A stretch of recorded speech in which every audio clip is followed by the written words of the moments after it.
Un gérant, trois questions avec Jean-Marc Maurice. Bonjour, vous êtes le président d'Hermitage Gestion Privée.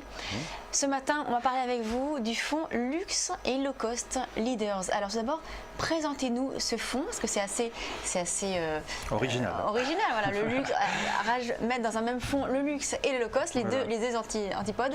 Alors expliquez-nous un petit peu ce qu'est ce fonds. Voilà, donc effectivement c'est original puisque on va dire qu'il n'existe aujourd'hui que des fonds luxe sur la place. Enfin, je ne crois pas qu'il existe un fonds qui associe le luxe et le low cost. En fait, l'idée nous est venue il y a maintenant 3 ans. Le fonds existe depuis 2 ans, fin 2012, il a été créé. Et donc on a pensé que l'association des extrêmes, ce que les économistes appellent l'effet sablier, c'était une idée qui était évidente, mais en même temps, boursièrement parlant, tout à fait intéressante. Je veux dire par là que le principe de l'effet sablier, en gros, c'est de dire vous avez les extrêmes qui fonctionnent et le cœur qui souffre justement des extrêmes, ce qu'on appelle la premiumisation ou la loganisation de la société.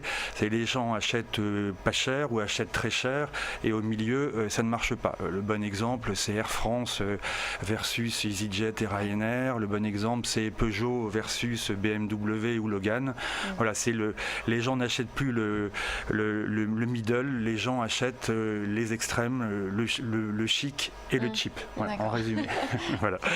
Alors, donc maintenant on a bien compris, donc en effet, donc le fait de réunir les deux opposés pouvait avoir un intérêt boursièrement. Maintenant, parlez-nous de votre stratégie de gestion. C'est vous qui gérez ce fonds. Oui, tout à fait. Comment est-ce que vous allez sélectionner ces valeurs et sur quels critères ? Alors, le principe, c'est que c'est d'abord l'univers de ce monde du luxe et du low cost est assez étroit. Même si c'est l'intérêt aussi de ce fonds, c'est d'être très diversifié sur énormément de secteurs différents, la pharmacie, l'aérien, le luxe bien sûr, l'automobile. Donc vous avez tout un tas de secteurs, mais en fin de compte, c'est un univers qui est assez restreint parce qu'on a dû identifier à travers l'Europe, parce que c'est un fonds PEA, et le monde, parce qu'on va diversifier sur les États-Unis et voire sur le Japon. Mais donc il y a peu de valeur. Donc ce qui fait que c'est combien de lignes dans le fonds, on doit avoir à peu près aujourd'hui 70 lignes, et sur un univers qui est à peu près, on a identifié à peu près 200 valeurs éligibles.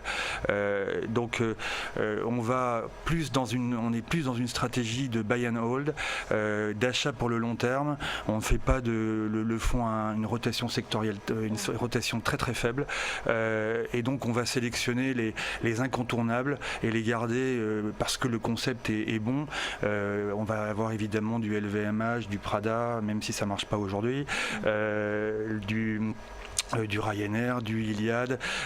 Donc le principe est d'être investi sur les grands leaders, et à côté de ça on va avoir une rotation sectorielle sur les plus petites valeurs, parce que ce qui fait la force aussi de ce monde du luxe et du low cost, c'est qu'il y a énormément d'introductions en bourse, énormément de nouvelles sociétés qui arrivent, notamment dans l'internet, puisque on estime que la révolution internet c'est une révolution du low cost, et donc de ce fait là des nouvelles sociétés arrivent.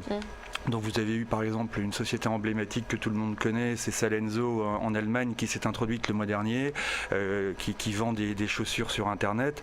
Ça c'est une nouvelle valeur que l'on étudie, qu'on va rentrer dans le fond. Même chose du côté du luxe. Récemment il y a Jimmy Choo, que vous devez connaître, qui s'est introduit. C'est une nouvelle ligne de notre fonds. Là on va regarder ces nouvelles valeurs et on va faire des arbitrages, mais ces nouvelles valeurs représentent des parts relativement faibles du fonds. Ça doit représenter un maximum 0,25 à 0,50 du fonds.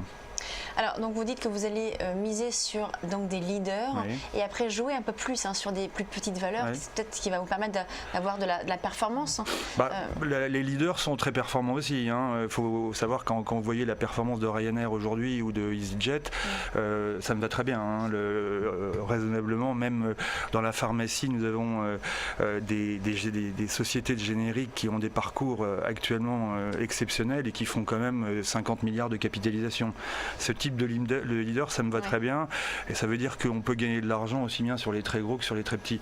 Et voir les très petits, il y a quelquefois des opérations qui sont difficiles. Je cite un exemple d'une introduction en bourse qui a vraiment été très mauvaise, c'est Idrim Odigeo, qui est une société espagnole introduite au mois de mai dernier. Elle a perdu 90% de sa valeur. On ne gagne pas toujours sur les petites valeurs, il faut le savoir, hein. Donc il faut faire très attention, c'est pour ça qu'on en met des parts raisonnables dans le fonds, mais le fonds est à peu près constitué à 80% sur des grosses capitalisations, et les petites valeurs représentent moins de 20% du fonds. Et c'est moitié-moitié luxe et low cost, ou est-ce qu'il y a une part plus importante, vous nous avez parlé de Ryanair, EasyJet, plus importante sur le low cost? Alors en fin de compte, la règle c'est 50-50, mais on a la possibilité de descendre jusqu'à 60, monter jusqu'à 60 ou 40% pour l'autre secteur, et par exemple actuellement nous surprendront le low cost assez fortement, parce que le luxe depuis à peu près pratiquement 1 an et demi souffre énormément. En fait, le luxe avait fortement monté grâce à la Chine, et aujourd'hui le luxe souffre à cause de la Chine. Voilà, exactement. Donc il y a eu un peu une sorte de bulle sur le luxe due à la Chine. Cette bulle est en train de se dégonfler. Ça ne remet pas du tout en cause l'intérêt d'investir dans le luxe, mais à court terme, on est surpondéré sur le low cost parce qu'on pense qu'il y a plus à gagner aujourd'hui. Mais tout ça peut changer. Justement, on sent justement un mouvement sur le luxe depuis quelques temps, enfin depuis à peu près 2 ou 3 mois, notamment des signes qui nous viennent d'LVMH, de certaines sociétés qui entrevoient, Rémi Cointreau la semaine dernière, qui entrevoit une amélioration, on va dire, sur la Chine, qui devrait peut-être porter ses fruits dans le courant de l'année 2015. Alors, quelles sont, là, vous nous parlez de plusieurs valeurs, quelles sont vos principales convictions actuellement ? Alors, nos principales convictions aujourd'hui, c'est, effectivement, je les ai citées, c'est l'aérien, Ryanair, EasyJet, parce que d'abord, ce sont des modèles qui sont remarquables, et en plus de ça, avec la baisse du prix du pétrole, c'est un effet booster exceptionnel. Donc, ce sont nos 2 premières lignes du fonds. On aime beaucoup aussi les génériques, notamment les génériques américains. Et on aime beaucoup une société qui est une grosse ligne qui s'appelle Actavis, qui est un génériqueur qui vient de racheter une société qui n'est pas générique, que vous connaissez tous aussi, qui s'appelle Allergan, connue sous sa marque Botox. Donc ça, c'est pas du générique. Donc la société est en train de se transformer d'une société générique à une société moins générique. Donc peut-être qu'elle sortira de notre portefeuille. On a du côté du luxe. On aime beaucoup Hermès et LVMH à cause notamment de l'opération qui est en cours au mois de décembre du détachement du dividende Hermès de la part de LVMH.